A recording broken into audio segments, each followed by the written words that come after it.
महाराष्ट्र के नागपुर जिले में सरकारी योजनाओं के चलते बड़े पैमाने पर पेड़ों को काटा जाना है, जिसका विरोध कर रहे हैं स्थानीय रहवासी और पर्यावरण प्रेमी।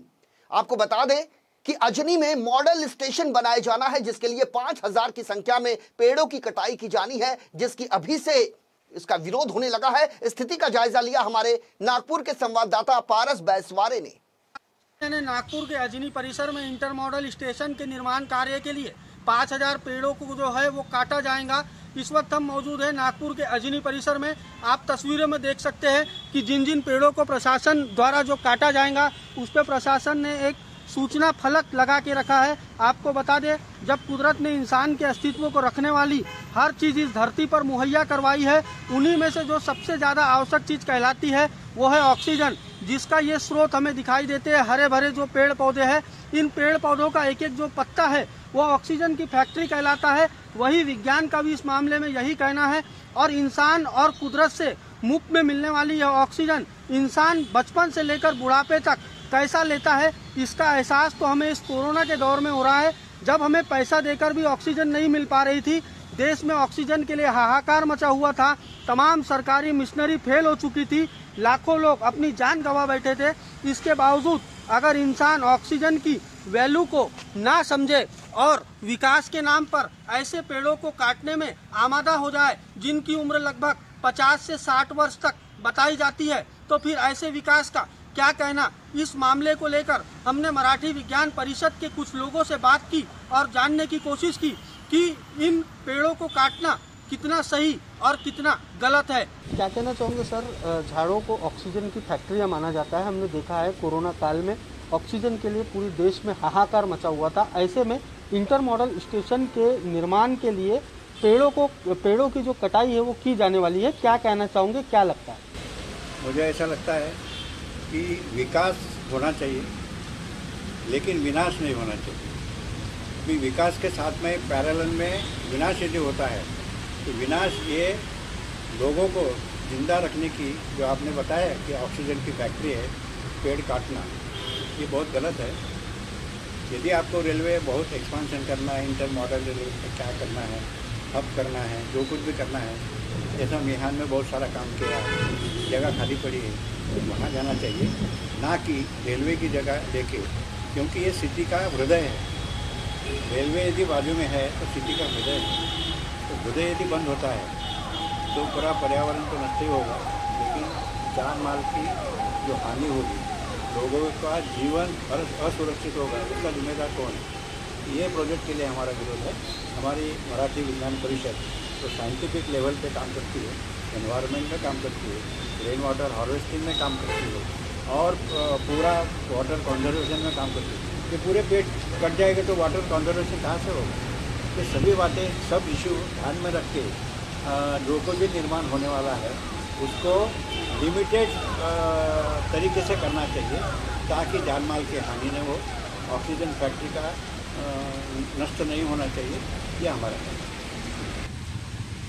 देखिए, इस दौर में आज पूरे शहर में या कहीं पे भी पूरे देश भर में वृक्षों की बहुत ज़्यादा ज़रूरत है। बहुत सारे विकास के लिए बहुत सारे वृक्षों की कटाई होते जा रही है। नागपुर में भी गए कई सालों से 10 सालों से 30 सालों से वृक्षों की लगातार कटाई होती जा रही है। और ऐसे दौर में अगर हम वृक्ष कटाई करते रहते, तो चाहे इंटर मॉडल स्टेशन के लिए रहे या और कोई भी काम के लिए रहे, तो वो घातक ठहर सकती है, घातक हो सकती है। हाईकोर्ट ने एक डिसीजन दिया था, नागपुर वर्धा रोड पे जो 20, 25, 30 साल पहले रोड का एक्सपांशन हुआ था, वो एक्सपांशन के दौर में कई नीम के वृक्षों की, बड़े बड़े 100 साल पहले के नीम के वृक्षों की कटाई हुई थी। तब बहुत लोग हाईकोर्ट में गए थे। हाईकोर्ट ने एक फैसला दिया था कि पूरे के पूरे वृक्ष, नीम के वृक्ष कहीं दूसरी जगह पे स्थलांतरित किया जाए। गवर्नमेंट ने हाँ भर दिया, तत्कालीन गवर्नमेंट ने हाँ भर दिया, लेकिन ये वृक्षों का स्थलांतरण करने के समय ईमानदारी से नहीं किया गया। मुझे पता है, मैं देखा हूँ कि एक भी वृक्ष उसमें से जी नहीं सका। तो नागपुर वर्धा रोड जो था वो पूरा हरा भरा और पूरा घने नीम के वृक्षों से सम्मानित था। वो वृक्ष भी सभी चले गए। इसी प्रकार का ये घटना होगी।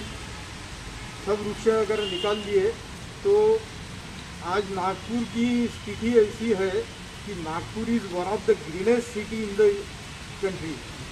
ये हमारा स्टेटस चला जाएगा। और ये जो अभी अजनी का एरिया है, अजनी के एरिया में नीम के और कई पुराने वृक्ष है, 100 साल पहले के बड़े बड़े वृक्ष है। वो वृक्ष अगर निकल जाते हैं तो हमारा एक प्रकार लंग्स ही काट दिए जाने जैसा होगा। वो बहुत पीड़ादायी तो है ही, लेकिन वो हमारे पूरे नागपुर के स्वास्थ्य के लिए, नागपुर के नागरिकों के स्वास्थ्य के लिए भी धोखादायक है। जी, क्या कहना चाहोगे, विकास के लिए पेड़ों की कटाई करना कितना उचित, कितना सही, कितना गलत मानते हैं? देखिए, हम विकास के खिलाफ बिल्कुल नहीं है। विकास होना आज के दौर में जरूरी है। कोई भी विकास को विरोध नहीं कर सकता। हमारा मराठी विज्ञान परिषद भी विकास को विरोध नहीं करता। विकास होना जरूरी है, लेकिन सस्टेनेबल डेवलपमेंट जो जिसे कहा जाता है, पूरे दुनिया में आज सस्टेनेबल डेवलपमेंट का चिरंजीवी विकास का विचार हो रहा है। तो चिरंजीवी विकास होना चाहिए, सस्टेनेबल डेवलपमेंट होना चाहिए। ऐसा विकास होना चाहिए कि जिससे निसर्ग पर कोई आपदा नहीं आए। इस प्रकार की आपदा अगर हम निसर्ग पर लाते हैं, मनुष्य निर्मित आपदा लाते हैं, तो निसर्ग हमें कभी भी माफ नहीं करने वाला, ये पूरा तय है। और तो फिर करना क्या चाहिए? तो एक काम किया जा सकता है कि बिना वृक्ष कटाई किए, बिना निसर्ग को हानि पहुंचाए, कहीं दूसरे और विकास कर लीजिए, कहीं दूसरी जगह ढूंढ लीजिए, कोई दूसरी जगह खोज लीजिए, तो वहाँ पे अल्टरनेटिव मिल सकता है, सोल्यूशन निकल सकता है। हमारे राज्यकर्ता या राज्य शासन चलाने वाले सभी अधिकारी लोग बुद्धिमान लोग हैं सब, वो कहीं ना कहीं उसका अल्टरनेटिव सोच सकते हैं। इसी जगह पे हम विकास करेंगे या पूरा वृक्षराजी तोड़कर ही और सब पूरा साफ करके ही, निसर्ग साफ करके निसर्ग को हानि पहुंचा कर ही हम कोई विकास करेंगे, ये इस भूमिका को हमारा विरोध है। हमारा कोई विकास को विरोध नहीं है। क्या कहना चाहूँगा सर, एक आखिरी सवाल, मराठी विज्ञान परिषद यदि पेड़ काटे गए तो क्या रूप में आए? अगर ये पूरे पेड़ काटे गए तो मराठी विज्ञान परिषद उसके अगेंस्ट में कड़ा आंदोलन करेगा, तीव्रतम आंदोलन करेगा, लोग जागृति करेगा, लोगों को घर घर में जाके बताएगा कि देखो आपके फेफड़े काटे जा रहे हैं, और अगर शहर के फेफड़े इस तरीके से काटे जाते हैं तो शहर को धोखा पहुंचने वाला है। या हम हर लोगों को, हर आदमी को, हर घर को ये मैसेज हम पहुंचाने वाले हैं। मैं ये कहना चाहूँगा कि मैं किसी भी विकास के खिलाफ नहीं हूँ, लेकिन विकास के साथ विनाश बिल्कुल नहीं होना चाहिए। मेरे पास एक साइंटिफिक डेटा है, वो डेटा ये बोलता है कि 50 साल का एक पेड़ तुम लोगों को करीबन 23 लाख रुपए की मदद करता है। कैसे? उदाहरण के तौर पे 50 साल में एक प्लांट जो होता है वो करीबन 2.5 लाख रुपए का ऑक्सीजन हमें देता है, 5 लाख रुपए का अलग अलग प्रकार का खाना प्रोड्यूस करता है, फूड प्रोड्यूस करता है, जैसे कार्बोहाइड्रेट है, प्रोटीन है, फैट है, ये सारे सोर्सेज हमको प्लांट से मिलते हैं। इसी प्रकार से करीबन 5 लाख रुपए का कार्बन डाइऑक्साइड जो हवा प्रदूषित करने के लिए कारणीभूत होता है, उस कार्बन डाइऑक्साइड का शोषण कर लेता है और हमें प्रदूषण से बचाता है। इसी प्रकार से एक 50 साल में उन्होंने कितने पक्षियों को, कितने लोगों को घरौंदा दिया होगा, इसका तो किसी प्रकार का हिसाब नहीं है। प्लांट जो होते हैं वो हमारे ज़मीन के पानी को पकड़ कर रखते हैं, सॉइल का इरोशन जो है उससे बचाते हैं। ऐसे अनगिनत फ़ायदे ये पुराने पेड़ों से, सभी प्रकार के पेड़ों से होते हैं। और ऐसे में इस प्रकार के पेड़ काटकर अगर हमको विकास करना है तो किस प्रकार का विकास होगा हम समझ नहीं पाएंगे। यहाँ पे सबसे इम्पोर्टेंट बात है कि मैं विकास के खिलाफ नहीं हूँ, लेकिन विकास करते वक्त हमने ये ध्यान में रखना चाहिए कि हमारे परिसर में जिस प्रकार का पर्यावरण है, जिस प्रकार का निसर्ग है, उसका बिल्कुल नाश ना करें। वो क्योंकि ये 50 साल पुराने पेड़, करीबन मैंने सुना है कि 4000 के करीब पेड़ों की संख्या इसमें आती है।